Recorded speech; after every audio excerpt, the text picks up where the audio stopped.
Policia e qarkullimit rrugor Lushnjë ka arrestuar në flagrancë shtetasin SG 38 vjeç, banues në Lushnjë, pasi në fshatin Savër me automjetin që drejtonte në gjendje të dehur, ka përplasur një automjet. Si pasojë, pati vetëm dëme materiale.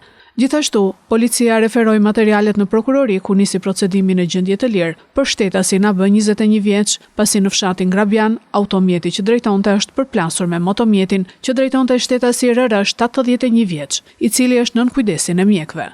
Specialistët për hetimin e krimeve të Komisariatit të Policisë Lushnjë arrestuan në flagrancë shtetasin MM, 28 vjeç, banues në Fiershegan, pasi dyshohet se ka ushtruar dhunë ndaj bashkëshortes së tij.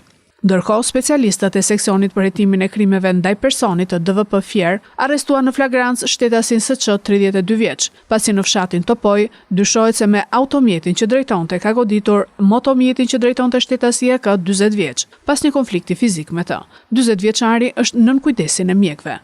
Materialet procedurale ju referuan prokurorisë së Fierit për veprime të mëtejshme.